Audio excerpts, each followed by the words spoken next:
Well, Christopher, thank you very much for all that. Our next speaker is going to have her work cut out because she's speaking in favour of the motion that the Catholic Church is a force for good. The Conservative MP and former government minister, Anne Widdecombe, she's as well known for her religious views as for her politics. If you recall, she left the Church of England in 1992 in a blaze of publicity when it allowed the ordination of women priests. The following year, she converted to Catholicism and has become one of the most vocal and staunchest defenders of the Catholic Church since then. Anne Widdecombe, the floor is yours. Thank you.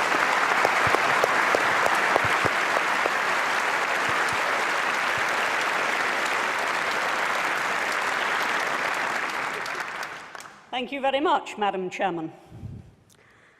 If apologies are due tonight, they are due from Christopher Hitchens, who has just run through one of the longest series of misrepresentations of the Catholic Church that I have heard in a long time. It really is, I think, quite telling that in coping with a motion which says the Catholic Church is a force for good in the world, he has to go back to the Crusades in order to try and disprove it. Or, if that's slightly too far back, the sack of Constantinople. He can't actually look at the force that the Catholic Church is in the world today, but I do nevertheless want to join him on his ground, though not sharing any of his conclusions, and just look at some of the things which he has stated. He has said, and actually, you know, no pope pronouncing ex cathedra could ever sound more convinced of truth than when Christopher Hitchens utters something incredibly questionable. But he has said, with that certainty which characterises his utterances, that the Catholic Church has had a history of anti-Semitism. Let us just look at the record of the Catholic Church. When the Jewish community was under the most serious threat that it has faced in recent centuries, and just look at the role that the Catholic Church played in the last World War. Mr. Hitchens ignores the thousands of Jews who were secreted and rescued in churches and monasteries throughout Europe, at tremendous risk to the priests and the monks and the nuns who were hiding them. He ignores the 3,000 Jews who, in the course of that conflict, took refuge in the Pope's own summer palace. He contradicts flatly the statement of so many prominent Jews after 1945, who expressed gratitude to Pius XII, even to the extent of sending the Israeli Philharmonic Orchestra to stage a concert in the Pope's honour.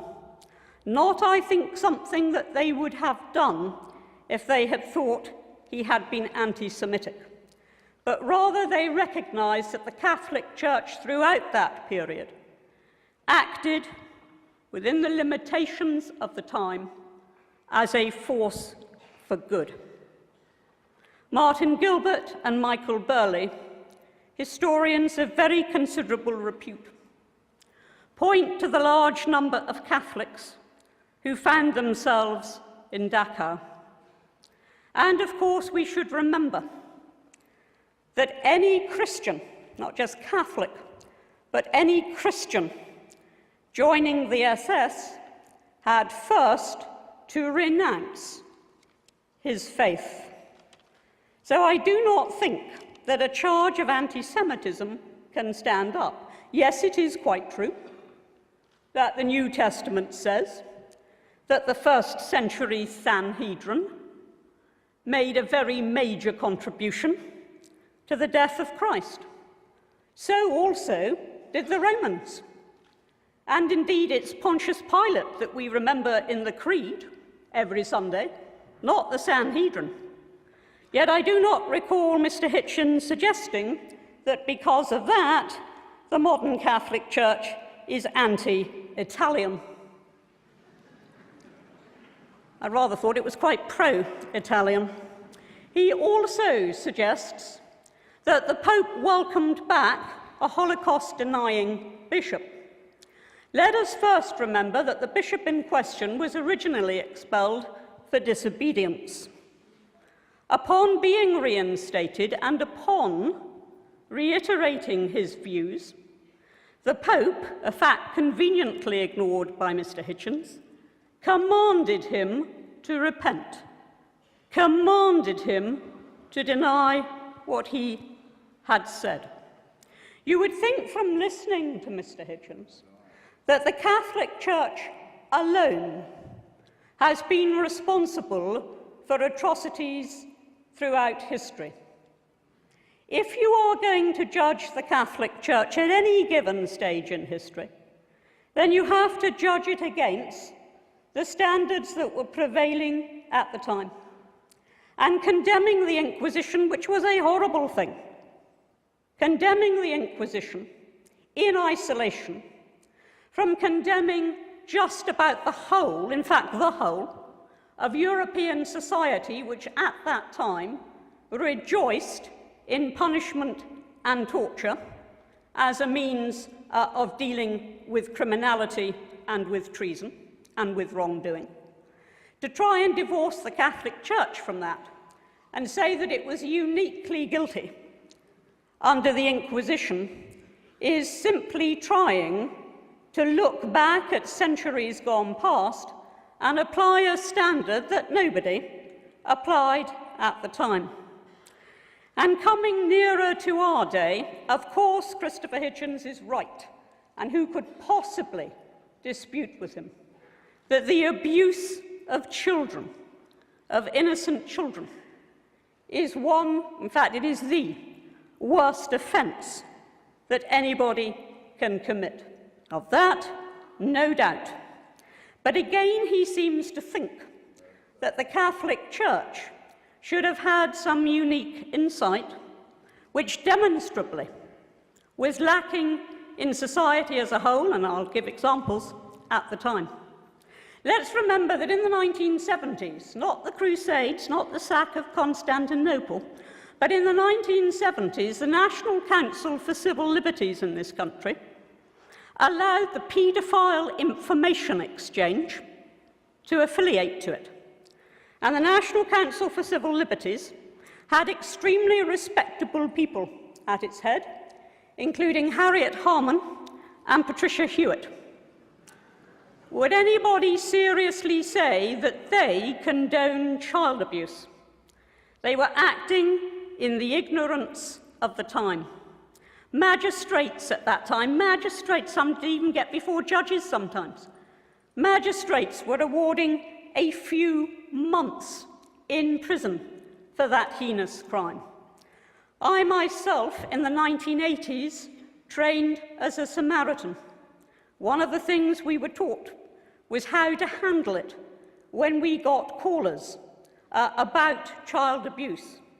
We were not taught then, because they didn't know, that actually there was no way that somebody who abused would simply stop. And it was only in the mid-1990s, and don't I know it because I was in the Home Office at the time, that we actually introduced in this country a register of sex offenders. Do not expect the Catholic Church somehow, when that was the state of knowledge at the time, to have acted in a unique and completely different way. In retrospect, yes, of course. In retrospect, yup. In retrospect, it should have done. So should the magistrates. So should the Samaritans. So should the National Council of Civil Liberties. But when we ask whether the Catholic Church is a force for good, let's just try to imagine a world today without, for example, the billions of pounds that are poured into overseas aid by the Catholic Church. contributing year on year more than any single nation. Imagine the developing world had been left without the input of the medicine and the education that was brought to it by the missions. Imagine the absence of those collections Sunday upon Sunday for famine relief. Imagine the absence of the church in the local community. I know well that when I was in the Department of Employment and in the Home Office, and we were setting up initiatives, single regeneration budget, whatever it might be, we relied on the church, churches, every bit as much as we relied on local councils and on other organisations. We play a vital role. And you don't need to be a Catholic to acknowledge that we play that role. What is the church? It is its members.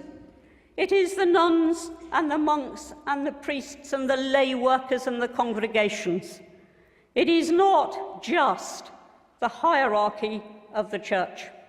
And I believe that the church to which I belong is a massive, massive force for good.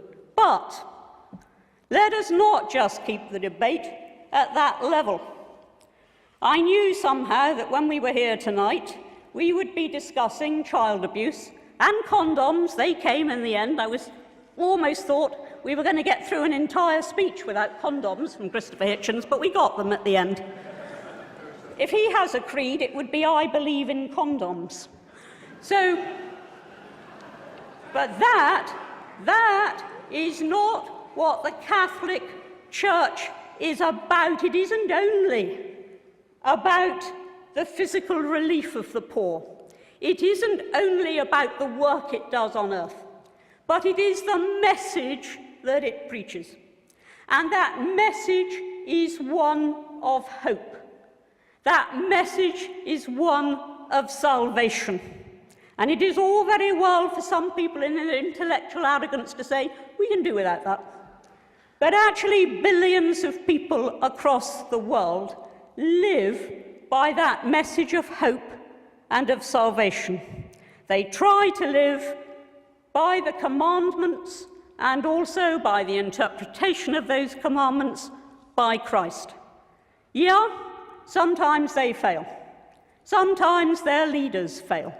Human beings do fail. But overwhelmingly, I say to you tonight with no apology or whatever, that a world without the Catholic Church would be poorer, would be more hopeless, and would be a worse place in which to live.